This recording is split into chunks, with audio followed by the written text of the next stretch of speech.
Good morning. Myself Vaidya Mrunal Akre, Assistant Professor, Department of Dravyagun, Global Institute of Ayurveda, Rajkot. Today we are going to see about karma. What is karma? How karma are performed? Huh? Karma is also one of the basic principles of Dravyaguna. Now we will see about karma. निरुक्ति क्रियते इति कर्म ये निरुक्ति आचार्य प्रियव्रत शर्मा जी ने बताई हुई है। तो उनके हिसाब से जो फैक्टर कर्म या फिर एक्शन करने के लिए रिस्पॉन्सिबल होता है, ड्रग की एक्शन जिससे हमें दिखती है, उसे हम लोग कर्म कहेंगे। सपोज जैसे अगर हम लोग एग्जाम्पल के तौर पे ना अश्वगंधा लेते हैं। अश्वगंधा का कर्म क्या है? तो अश्वगंधा व्यवस्थापन या रसायन कर्म करती है, वाजीकरण कर्म करती है। तो ये जो वाजीकरण की एक्शन है, ये जब हम लोगों को दिखती है, उसी को हम लोग क्या कहेंगे? कर्म कहेंगे। कर्म के बारे में ऐसा है कि जैसे चरक सूत्र स्थान में बताया गया कि द्रव्य की जो कारमुकता होती है, उसे ही हम लोग कर्म कह सकते हैं। यानी द्रव्य की काम करने की शक्ति, उसे ही हम लोग क्या कहेंगे? कर्म कहेंगे। अब इसी सिलसिले में अगर हम लोग देखा जाए या फिर है ना हम लोग अगर है ना हमारे शास्त्र में पढ़ा जाए, तो उसमें द्रव्य के जो गुण होते हैं, उनके आधार जो होते हैं वो प्रभाव के ऊपर निर्भर करते हैं या फिर प्रभाव से द्रव्य कर्म करते हैं। और ये कर्म ही चिकित्सा का आधार होता है।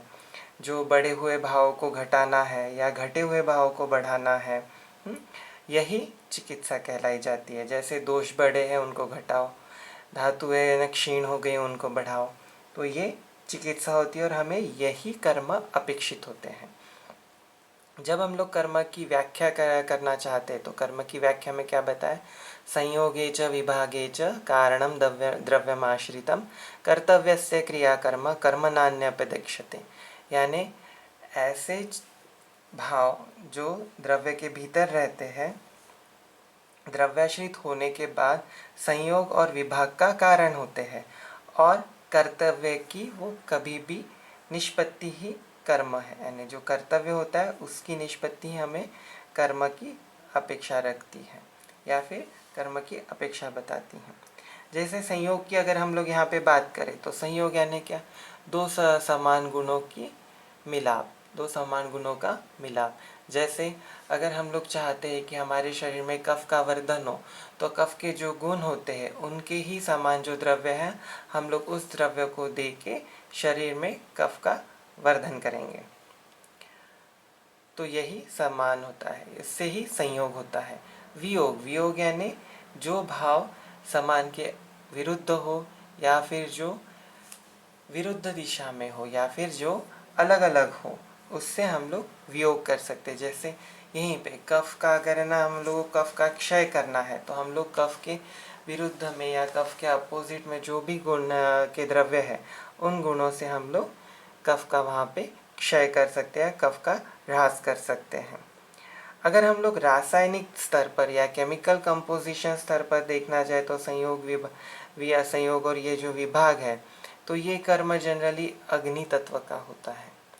अगर महाभूतों के आधार पर देखा जाए, तो ये तत्व किसका होता है? अग्नि महाभूत। अग्नि महाभूत जनरली क्या करता है कि अग्नि महाभूत से ही विघटन होता है। अग्नि महाभूत के कारण ही दो द्रव्य आके उनमें संस्कार होके वो एकत्रित हो जाते हैं। फिर यही अगर हम लोग शारीरिक संघटना के आधार पर संयोग वियोग का कर्म अगर हम लोगों को देखना है, द्रव्याश्रित कर्म देखना है, तो जनरली दोषों के न क्षय होना, दोषों की वृद्धि होना, यही होता है। अब कर्म का लक्षण कैसे होता है? तो क्रिया लक्षणम कर्मम, यानी ये जनरली लक्षण के बारे में रसवैशेषिक में बताया गया, और इन्होंने कर्म की व्याख्या भी ऐसी बताई कि क्रिया लक्षणम कर्म, जिससे क्रिया होती है, जो क्रिया होती है वो कर्म का लक्षण है। अब इसका उदाहरण हम लोग स्पेसिफिकली वमन विरेचन के आधार पर ले सकते हैं। जैसे अगर हमें वमन कर्म करने का अपेक्षित है, तो हम लोग वमन कर्म के लिए जब वमन द्रव्य देते हैं, तो वमन द्रव्य शरीर में जाने के बाद में वो अपने गुणों से दोषों को स्रोतों से कोष्ठ मिला के कोष्ठ से फिर उसको ऊर्ध्व मार्ग से बाहर निकाले। ये जो भी पूरी क्रिया है वमन की जो शरीर के अंदर हो रही है उसी को हम लोग क्या कहते हैं, कर्म कहते हैं। अब कर्म का स्वरूप, कर्म किस प्रकार से हम लोग उसका पहचान सकते हैं या फिर कर्म हम लोगों को कैसे पता चलता है। तो कर्म के स्वरूप में जनरली हम लोग जब देखते हैं तो आचार्य चरक ने कर्म का स्वरूप बहुत ही सटीकता से बताए। यत् कुर्वन्ति तत्कर्म, जो क्रिया के लिए अपेक्षित है या जो क्रिया के लिए कर्म, जो क्रिया के लिए काम होता है उसे हम लोग कर्म कहेंगे। जैसे शरीर में कोई क्रिया हो रही है और वो क्रिया का जो कॉज है उसे हम लोग क्या कहेंगे, कर्म कहेंगे। जैसे शरीर के अंदर विविध विविध क्रियाएं होती है। नित्य हम लोग है ना श्वास लेते हैं, श्वास छोड़ते हैं, हाँ, उश्वास निश्वास होता है, उन्मेष निमेष होता है, हाँ, हृदय की गति है, उसके बाद में आंत्र की है ना गति है, जो खाया हुआ अन्न है उसको आगे आगे ना स्रोतों में जाने की गति है। तो ये सब जो क्रिया होती है ये कर्म के आधार पर होती है। जैसे प्रयत्न, चेतना, वमन, विरेचन, इनको सबको क्या कहते हैं हम लोग, कर्म कहते हैं। इसी के आधार पर आचार्य सुश्रुत ने भी ऊर्ध्व भागर, अधो भागर, उभय भागर, पीड़न, दीपन, ब्रूहन, लेखन, रसायन, ऐसे विविध कर्म बताए हैं। और ये सारे जितने भी कर्म उन्होंने बताए ये सारे कर्म वीर्य के आधार पर उन्होंने उसका विभाजन किया हुआ है। जब हम लोग दर्शन शास्त्र भी देखते हैं तो दर्शन शास्त्र में जो कर्म बताए हैं तो वो कर्म शारीरिक कर्म के आधार पर बताए। जैसे उन्मेष हो गया, निमेष हो गया, उत्क्षेपण हो गया, अपक्षेपण हो गया, आकुंचन, प्रसरण, गमन, ये सारे जो कर्म होते हैं जो शरीर में शरीर के द्वारा होते हैं, इन सभी को उन्होंने कर्म के स्वरूप को बताया, यानी इन्हीं को कर्म का स्वरूप बोला है। इन्हीं के आधार पर हम लोग कर्म आइडेंटिफाई कर सकते हैं। अब कर्म के प्रकार, अब कर्म किस किस टाइप्स में हम लोग देख सकते हैं। तो जनरली क्या होता है कि हम लोगों ने इसके पहले भी देखा है या फिर आप लोगों को पता है कि जैसे प्रभाव में हम लोग देखें कि जो द्रव्य है, आचार्य चरक ने बताया है कि द्रव्य कैसे काम करता है। तो द्रव्य द्रव्य प्रभाव से, गुण प्रभाव से और द्रव्य गुण प्रभाव से काम करता है। तो इसी के आधार पर हम लोग कर्म को भी डिवाइड कर सकते हैं कि जैसे द्रव्य के प्रभाव पे कुछ कर्म होता है, गुण के प्रभाव से कुछ कर्म होता है और द्रव्य गुण के प्रभाव से कुछ कर्म होता है। द्रव्य प्रभाव से कैसे होगा कि एक आधा ड्रग है, ड्रग में उसमें कटु रस है, कटु रस होने के बाद में उसमें कटु विपाकी है और उष्ण तीक्ष्ण गुण है। इन सभी उष्ण तीक्ष्ण कटु रस के कारण शरीर में जाके वो क्या करेगा, वायु को बढ़ाएगा। तो ऐसे ही द्रव्य, फिर ये पूरे द्रव्य का प्रभाव क्या कि वो वात को बढ़ा रहा है, वात को बढ़ा के शरीर में वात जो है, वात डिसऑर्डर्स को क्रिएट कर रहा है। गुण प्रभाव, गुण प्रभाव ये जनरली द्रव्य के अंदर होने वाले जो रसादी गुण होते हैं उनके प्रभाव से द्रव्य का कर्म होना। और द्रव्य गुण प्रभाव यानी द्रव्य और गुण इन दोनों के मिल के जो प्रभाव दिखता है, जो कर्म होता है, उसे द्रव्य गुण प्रभाव कहते हैं। अब इसके अलावा हम लोग अगर है ना शास्त्र में देखा जाए तो विविध कर्म बताए गए हैं जिनको हम लोग 5 कैटेगरीज में या 5 प्रकार में विभाजित कर सकते हैं। जैसे शोधन शमन, शरीर से दोषों को निकाल के शोधन करना या शरीर के अंदर ही दोषों को शमन कर देना। सामान्य विशेष कर्म, सामान्य यानी क्या कि जैसे सर्वदा सर्वभावानां सामान्य वृद्धि कारणम, अगर हम लोगों को किसी चीज़ की वृद्धि करनी है शरीर में तो हम लोग सामान्य के दृष्टि से सामान्य कर्म करते हैं। विशेष कर्म, शरीर में अगर कोई विशेष कर्म की अपेक्षित्व है तो उस समय हम लोग विशिष्ट कर्म करते हैं। अंतर परिमार्जन, बहिर्परिमार्जन, यानी अंतर परिमार्जन यानी मेडिसिन अंदर इंटरनली दे के कर्म अपेक्षित होते हैं। बहिर्परिमार्जन यानी शरीर के ऊपर लेप, लोशंस, स्नेहन, स्वेदन करके जो कर्म होते हैं उसे बहिर्परिमार्जन बताया गया। स्थानिक और सार्वधिक कर्म। स्थानिक कर्म यानी किसी लोकल जगह की कोई व्याधि हो या फिर लोकल जगह पे हमें कोई कर्म अपेक्षित हो। जैसे अगर किसी को घुटने में पेन है और हम लोग है ना उसको है ना जानू बस्ती देते हैं, तो ये जनरली स्थानिक कर्म हो गया। सार्वदेहिक यानी जब हम लोगों को पूरे देह में स्नेहन स्वेदन करना है तो वो सार्वदेहिक कर्म हो गया। मुख्य कर्म और गौण कर्म। मुख्य कर्म यानी जब हम लोग कोई डिजीज़ के लिए कोई मेन कर्म करना चाहते हैं। जैसे कफ व्याधि के लिए अगर कफज व्याधि है तो उसके लिए हम लोग वमन अप्लाई करते हैं या वमन कर्म करते हैं, तो ये मुख्य कर्म हो गया। और वहीं पे कफ के लिए अगर हम लोग वमन कर्म के जगह पे हम लोगों को अगर ऐसा लगता है कि पेशेंट वमन कर्म नहीं कर सकता, तो हम लोग वमन के जगह पे उसको वहीं पे क्या करेंगे कि नस्ते दे देंगे, तीक्ष्ण नस्ते दे देंगे, या फिर है ना उसको कुछ और ऐसे मेडिसिन दे देंगे जिससे कफ वहीं पे शमन हो जाए। तो ये गौण कर्म या फिर निकृष्ट कर्म, हल्के कर्म कहलाते हैं। अब एक्शन ऑफ कर्म या फिर कर्म कैसे पता चले या फिर कर्म को हम लोग कैसे जाने। मॉडलिटी ऑफ कर्म। तो जनरली मॉडलिटी ऑफ कर्म जानने के लिए सबसे पहले दोष, धातु, मल, स्रोतस और जितने भी बॉडी के कंपोनेंट्स हैं उन कंपोनेंट्स पे द्रव्य की क्या क्रिया होती है उसके आधार पर ही हम लोग कर्म जान सकते हैं। जैसे कोई द्रव्य देने के बाद में शरीर में अगर कफ दोष की वृद्धि होती है तो हम लोग क्या कहेंगे कि ये कफ वृद्धिकर है या कफ को बढ़ाता है। अगर वही कोई एक द्रव्य है जो शुक्र धातु का क्षय करता है तो हम लोग उसको क्या कहेंगे कि ये शुक्र शोषकारक है।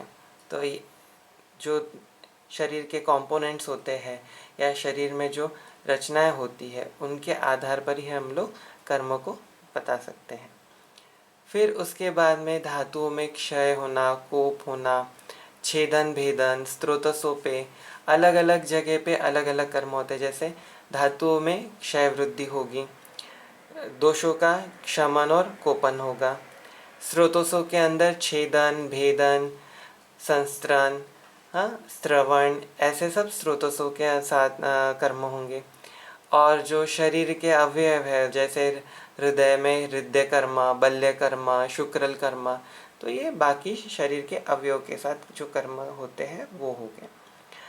फिर जो ड्रग की एक्शन है या इफ़ेक्ट है उसके टर्मिनोलॉजी में इंटरैक्शन में हम लोग हमारे शरीर के अंदर के कोशिकाओं के साथ में कैसा एक्शन होता है वो एक्शन से हम लोग कर्म को बता सकते हैं। इसी बात को आचार्य चरक ने बहुत ही आसान तरीके से एक्सप्लेन किया है कि जैसे यत् कुर्वन्ति तत्कर्म।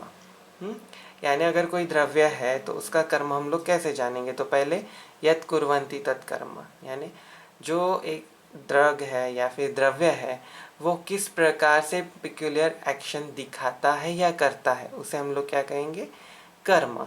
एक स्पेसिफिक जो उसकी एक्शन हो या फिर उसकी स्पेसिफिक कार्य प्रणाली हो, क्रिया हो, उसे हम लोग कर्म कहेंगे। जैसे एग्जाम्पल के तौर पे हम लोग लेते हैं शिरोविरेचन होना। शिरोविरेचन क्या है, ये कर्म है। हाँ, फिर ये शिरोविरेचन कैसे होगा तो आगे अभी उन्होंने एक्सप्लेन किया है। ये न कुर्वन्ति तद्वीर्यम यानी जिससे क्रिया होती है उसे हम लोग क्या कहेंगे, वीर्य कहेंगे। हाँ, जैसे उष्ण वीर्य, शीत वीर्य। अब यहाँ पे शिरोविरेचन की बात होती है तो हम लोग उष्ण वीर्य ले सकते हैं। यत्र कुर्वन्ति तदधिकरणम, जहाँ पे कार्य होता है या क्रिया होती है उसे अधिकरण कहते हैं। किस साइड पे होती है, जैसे अगर हम लोग अभी शिरोविरेचन की बात हो रही है तो यहाँ पे अधिकरण क्या हो गया, शीर प्रदेश। वहीं पे यदा कुर्वन्ति सकालः, तो ये कैसा हो गया, ये समय कि कौन से समय पे हम लोग एक्शन अपेक्षित करते हैं। अलग अलग सीज़न हो गए। जैसे शिरोविरेचन की जब हम लोग बात कर रहे हैं तो अलग अलग सीज़न में शिरोविरेचन जो दिया जाता है।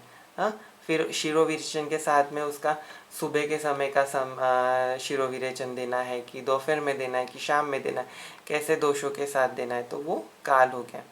यथा कुर्वन्ति स उपाय। उपाय यानी कहाँ से हम लोगों को किस चीज़ को शमन करना है या फिर किस बात से मेडिसिन देना है, उसे हम लोग उपाय कहते हैं। या फिर कौन से प्रकार से हमें मेडिसिन पेशेंट को देना है, उसे हम लोग क्या कहेंगे, उपाय कहेंगे। यत् साधयन्ति तत्फलम, हम लोगों को पूरी ये जो ड्रग की एक्शन है, इससे जो हम लोगों को थेरेपेटिक एक्शन या फिर जो हम लोगों को रिलीफ पेशेंट का दिखता है या फिर जो पेशेंट की रिलीफ होती है, उसे हम लोग क्या कहेंगे, फल, यानी हमारी चिकित्सा फलप्रद होगी। तो इस प्रकार से आचार्य चरक ने इसको एक्सप्लेन किया है कि कर्म कैसे होते हैं। अब अलग अलग प्रकार के जो कर्म होते हैं उसे हम लोग पढ़ सकते हैं, जैसे दीपनीय कर्म है, पाचनीय कर्म है। तो दीपन कर्म, अगर हम लोगों को दीपन कर्म क्या होता है, तो शारंगधर ने दीपन कर्म की बहुत ही अच्छे से व्याख्या की है। पच्चेनाम वह्निकृत दीपनम तदथा मिषि, यानी ऐसे द्रव्य जिनमें अग्नि महाभूत प्रधान हो, अग्नि महाभूत प्रधान होने के वजह से वो जाठराग्नि, भूताग्नि या धात्वा अग्नि इनको प्रदीप्त करती है, यानी अग्नि को बढ़ाए। अग्नि महाभूत होने के वजह से शरीर में जाके अग्नि तत्व को बढ़ाए, उसे हम लोग क्या कहेंगे, दीपन कहेंगे। यहाँ पे जनरली एक मानना चाहिए कि जो दीपनीय द्रव्य होते हैं वो सिर्फ शरीर में जाके अग्नि को बढ़ाए, ना कि किसी भी प्रकार से द्रव्य को पाचन करें या पक्व करें। यहाँ पे सिर्फ अग्नि बढ़ जाती है। जैसे अगर कोई पेशेंट मंदाग्नि का है तो हम लोग उसको पहले दीपनीय द्रव्य देंगे। और इसी के आधार पर आचार्य चरक ने दीपनीय गण की व्याख्या की गई है। दीपनीय गण को उन्होंने उल्लेखित किया है, जिसमें पिपली, पिपली मूल, चव्य, चित्रक, श्रृंग, वीराम्ल, वेतसः, मरीच, अजमोदा, भल्लातकास्ति, हिंगो, निर्यात, ये 10 द्रव्य उन्होंने दीपनीय गण में रखा है।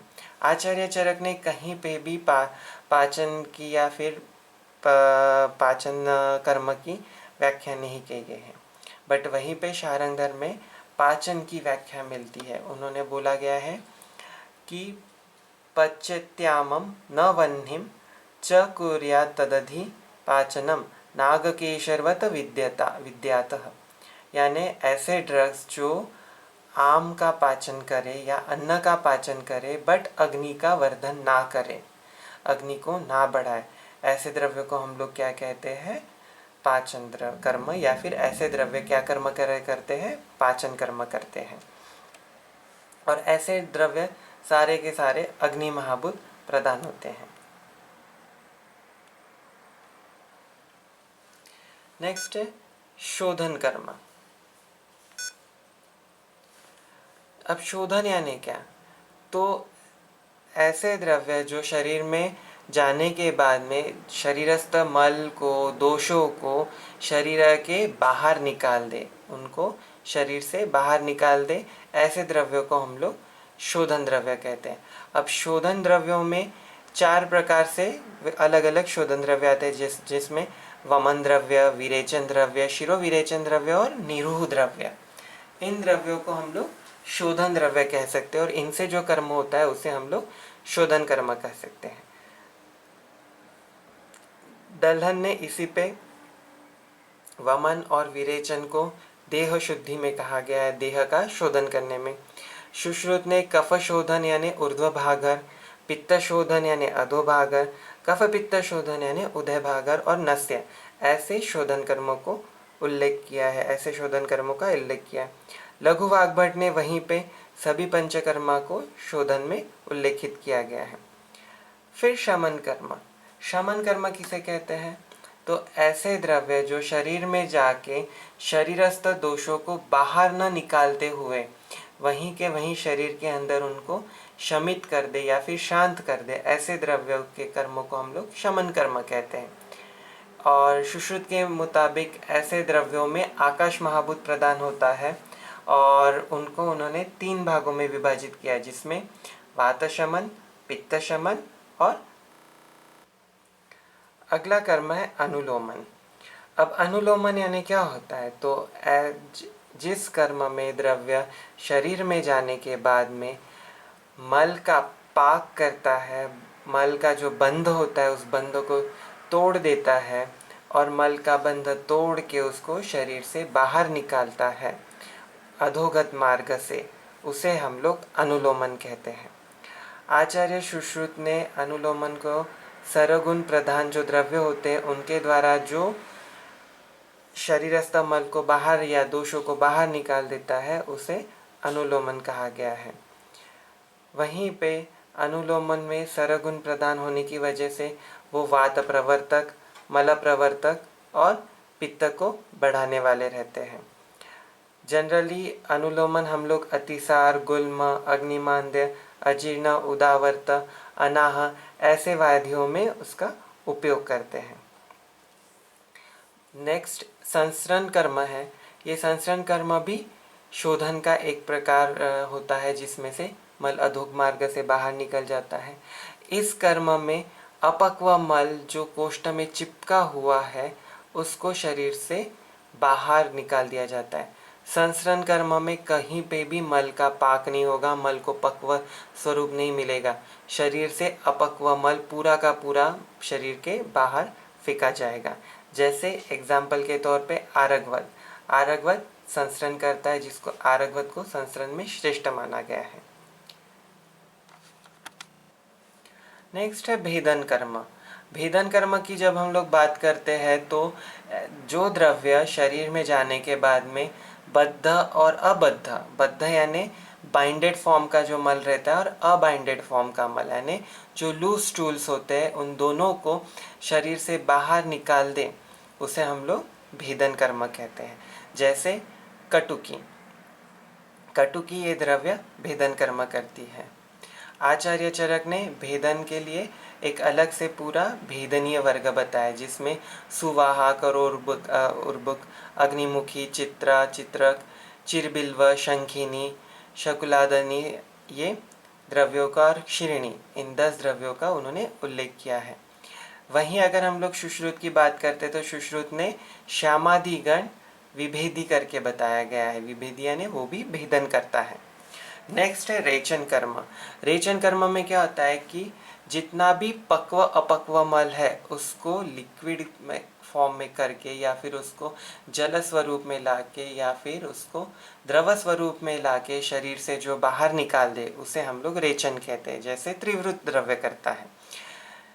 और ये सब जो रेचन करने वाले द्रव्य रहते हैं ये उष्ण, तीक्ष्ण, सूक्ष्म, वैवायु गुण से युक्त रहते हैं। उष्ण होने के वजह से जो भी पक्व अपक्व मल है उनको वो पिघला देते हैं। तीक्ष्ण गुण से जो भी चिपका हुआ मल है उसको या दोषों को बाहर निकाल देता है। और वैवायु गुण होने के वजह से ये जल्द से जल्द शरीर से सारा मल और दोषों को अधोग मार्ग से बाहर निकाल देता है। महाभूत की बात करें तो ऐसे द्रव्यों में जो रेचन द्रव्य है उनमें पृथ्वी और जल महाभूत की अधिकता होती है। नेक्स्ट कर्म है छेदन कर्म। छेदन कर्म में जनरली दोष और जो मल है उनको छेदित कर दिया जाता है, उनको छिन्न भिन्न कर दिया जाता है, उनमें पूरा छोटे छोटे गड्ढे करके उनको सेपरेट कर दिया जाता है। जनरली जैसे मरीच द्रव्य है, मरीच द्रव्य शरीर में जाने के बाद में कफ और मल इन दोनों को गड्ढे गड्ढे करके छिन्न भिन्न करके शरीर में जहाँ पे भी चिपके है वहाँ से खींच के बाहर निकाल दिया जाता है। अम्ल, लवण, कटुरस, तीक्ष्ण गुण ये सब छेदन की एक्टिविटी करते हैं या फिर ये छेदन कर्म करते हैं।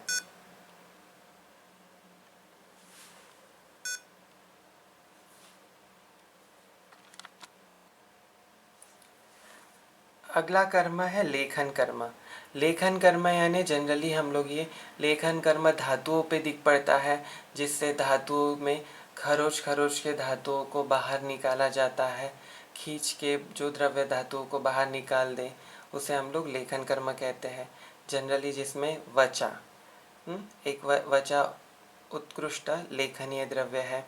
जनरली वचा मेद धातु को खींच के खरोच के शरीर से बाहर निकाल देती है। ऐसे द्रव्य वायु और अग्नि महाभूत प्रदान होते हैं।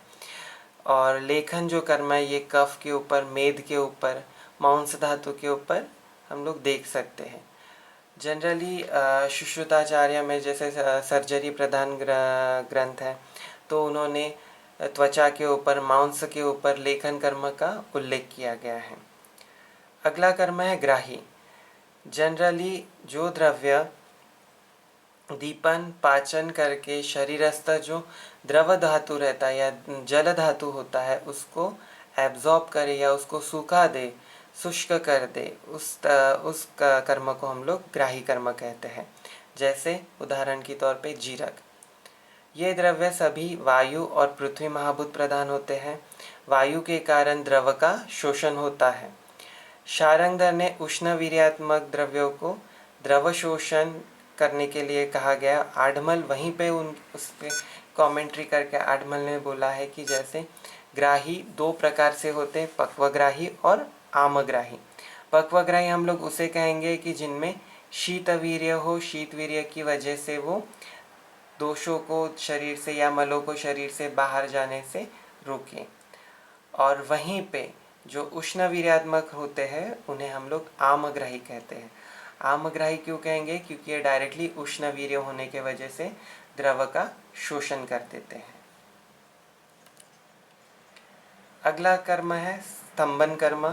स्तंभन यानी जो द्रव्य शरीर से बाहर जाने वाले जल धातु को, मल को रोक दे, ऐसे द्रव्यों को हम लोग स्तंभन द्रव्य कहते हैं। ये द्रव्य जनरली शीत वीर्य की वजह से, कषाय रस की वजह से, लघुपाक होने से, रुक्ष गुणात्मक होने से वात को बढ़ा के स्तंभन की क्रिया करते हैं। फिर मदकारी।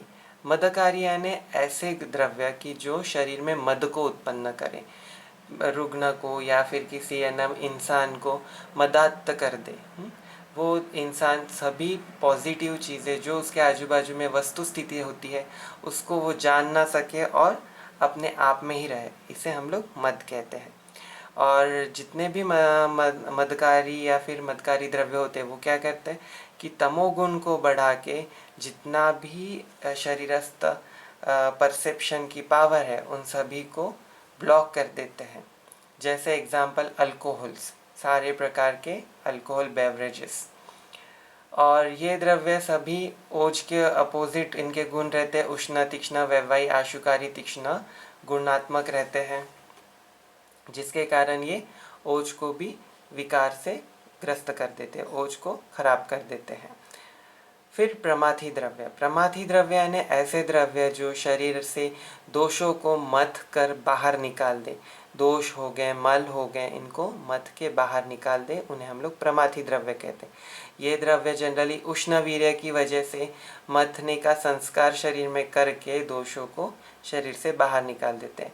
इनमें मरीच सबसे उत्कृष्ट प्रमाथी द्रव्य है।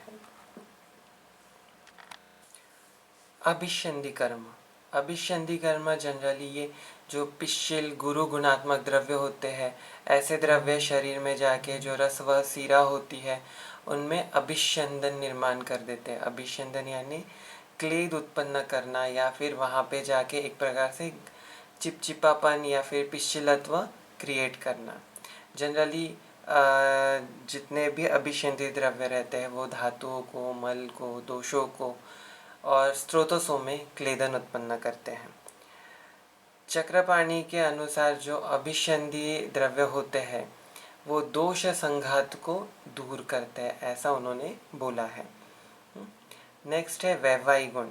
वैवाही गुण जनरली ये टॉक्सिक द्रव्यों में मिलता है, लेकिन टॉक्सिक द्रव्यों के साथ साथ में कुछ ऐसे जो इसेंशियल ड्रग्स होते हैं जैसे मधु या फिर तेल, इनमें भी हमें वैवाहिक गुण मिलता है। वैवाहिक गुण क्या रहता है कि सबसे पहले शरीर में जाते बराबर पूरे शरीर में फैल जाएंगे और फैलने के बाद में फिर उनका पाचन होगा। ऐसे गुण को हम लोग वैवाही या फिर ऐसे कर्म को हम लोग वैवाही कर्म कहते हैं। जैसे भंगा, अहिफेन, ये जो द्रव्य रहते हैं इनमें वैवाही गुण रहते हैं। तो यह द्रव्य सबसे पहले शरीर में फैल जाते, उसके बाद में फिर इनका पाचन होता है। वैवाही गुण ये जनरली वायु महाभूत प्रधान होता है और अग्नि के कारण फिर इनमें पाक होता है। विकासी गुण। विकासी गुण यानी जनरली जो पहले पूरे शरीर में जाके ओजों को सारे धातुओं से निकाल देता है, सेपरेट कर देता है और संधि बंधन जो रहते हैं, जितने भी संधि बंधन है शरीर में, उन संधि बंधनों को ढीला कर देता है। ऐसे द्रव्यों को हम लोग विकासी कहते हैं, जैसे कोद्रव। और ये जो विकासी गुण है या विकासी कर्म है, ये जनरली हम लोगों को तीक्ष्ण गुण के कारण दिखने में आता है। नेक्स्ट है रसायन कर्म। रसायन कर्म आचार्य चरक ने एक बहुत ही सिंपल व्याख्या की, लाभोपायो ही शस्तानाम रसादीनाम रसायनम, यानी सारे धातुओं के लिए जो लाभकारक कर्म होते हैं, सारे धातुओं को जो ब्रूहण करे, उसे हम लोग रसायन कर्म कहते हैं। जो शरीर को युवा अवस्था प्रदान करे, धातुओं को अपने अच्छे स्वरूप में रखे, धातु इंद्रियों को बल प्रदान करे, प्रसादन करे, आयु मेधा और स्मृति को बढ़ाए, ऐसे द्रव्यों को हम लोग रसायन कर्म, ऐसे कर्मों से रसायन कर्म अपेक्षित होते हैं। रसायन कर्म सारे देह के साथ साथ में हम लोग विविध अवयव पे सेपरेटली भी देख सकते हैं, जैसे मेद्य रसायन, दोषग्न रसायन, नेत्र रसायन, हृदय रसायन, ऐसे अलग अलग प्रकार से रसायन होते हैं। वाजीकरण, वाजीकरण जनरली ये शुक्र धातु से अपेक्षित होता है। ऐसे द्रव्य जो शुक्र धातु को अपने स्वरूप में अच्छा रखे, शुक्र धातु को बढ़ाए, उसके साथ साथ में अपोजिट सेक्स के प्रति चेतना निर्माण करे, ऐसे द्रव्यों को हम लोग वाजीकरण द्रव्य कहते हैं। जनरली ये द्रव्य शुक्र को बढ़ाने वाले होते हैं, शुक्र स्तंभक करने वाले होते हैं, शुक्र रेचक करने वाले होते हैं और शुक्र शोधक होते हैं। ऐसे वाजीकरण द्रव्यों को हम लोग स्त्रियों में रजोदोष की भी शांति करने के लिए या फिर रजोदोष को भी दूर करने के लिए यूज़ कर सकते हैं, जैसे कपिकच्छु, अश्वगंधा, ये सब वाजीकरण करने वाले द्रव्य हैं। जीवनीय कर्म, जीवनीय कर्म यानी जो शरीर के लिए, हमारे आयु के लिए आवश्यक हो, ऐसे कर्म को हम लोग जीवनीय कर्म कहते हैं। जो हमारे आयुष्य को बरकरार रखे, अच्छा करे, वैसे कर्म को हम लोग जीवनीय कर्म कहते हैं। चरक ने जीवनीय कर्म के लिए जीवनीय गण की व्याख्या की गई है। वहाँ पे उन्होंने 10 जीवनीय द्रव्य बताए गए हैं जीवनीय महाकषाय में। जीवक, ऋषभक, मेधा, महामेधा, काकोली, शेरकाकोली, मुद्गपर्णी, माशपर्णी, जीवंती, मधुक, ये सब 10 द्रव्य जीवनीय कर्म करते हैं। बल्य कर्म,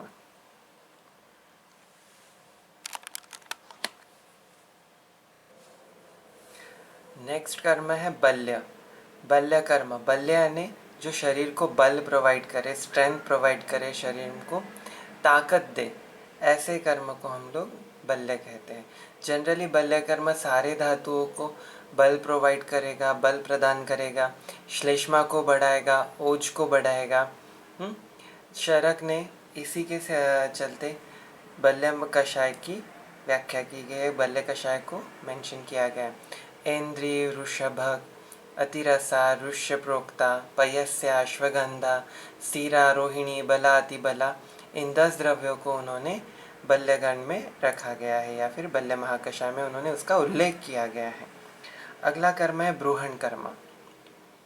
ब्रूहण यानी जो शरीर को ब्रूहित कर दे, शरीर को बढ़ा दे, बल प्रोवाइड करे, उसके साथ साथ में बल भी प्रोवाइड करे, उसे हम लोग ब्रूहण कहते हैं। जनरली ये जो ब्रूहण कर्म होता है ये मांस धातु के ऊपर अपेक्षित होता है। जो मांस धातु को, शरीर के मस्कुलर टोन को बढ़ा दे, अच्छा कर दे, उसे हम लोग ब्रूहण कहते हैं। आचार्य चरक ने ब्रूहणीय महाकषाय का उल्लेख किया है, जिसमें क्षीरिणी, राजक, शवका, अश्वगंधा, काकोली, क्षीर काकोली, वाट्यायनी, भद्रोदनी, भारद्वजी, अर्शगंधा, ये 10 द्रव्यों का उन्होंने ब्रूहणीय महाकषाय में उल्लेख किया है। अगला है लंघन। लंघन यानी जो शरीर में लघुत्व निर्माण करे, उसे हम लोग, या फिर शरीर को क्षीण कर दे, लाघवता निर्माण करके शरीर को लीन कर दे, थीन कर दे, उसे हम लोग लंघन कहते हैं। ये जनरली ब्रूहण के विरुद्ध होता है। अगला कर्म है जो मेद्य कर्म। मेद्य कर्म यानी जो शरीर की मेधा को बढ़ाए, बुद्धि, धी, धृति, स्मृति, इन सभी को बढ़ाए। आचार्य चरक ने इसी में रसायन पाद में इसी के लिए 4 मेद्य रसायन बताए, जैसे गुड़ुचि, शंखपुष्पी, मंडुपर्णी और ज्येष्ठमद। ये सभी द्रव्य हमारे शरीरस्थ धी ध्रुति स्मृति को बढ़ाते हैं, जिससे कुछ भी याद रखने की पावर है या फिर स्मरण शक्ति की जो पावर रहती है वो बढ़ जाती है। तो इस प्रकार से हमारे शरीर में बहुत से कर्म बताए गए हैं जो हमारे शरीर में होते हैं। इसके अलावा भी बहुत कर्म है, बट उन सभी में ये मुख्य कर्म है। आप लोगों को ये टॉपिक कैसा लगा, समझ में आया नहीं आया? अगर आपको कोई क्वेश्चंस हो तो आप नीचे कमेंट बॉक्स में प्लीज़ वो अपने क्वेरीज डालें, जिनको मैं आंसर कर सकूं और आपकी जो भी समस्या है उसको मैं सॉल्व कर सकूं। कोई भी ये कर्म के चलते हुए कोई भी अगर स्पेसिफिक आपको थिंग समझ में नहीं आई होगी तो उसे हम लोग कमेंट के द्वारा मैं आपको आंसर दे सकूं। हमारे चैनल को लाइक करने और सब्सक्राइब करने का ना भूलें, ताकि हमारे जो नेक्स्ट वीडियो है हमारे सब्जेक्ट के वो आपको इजीली पता चल सके। Thank you.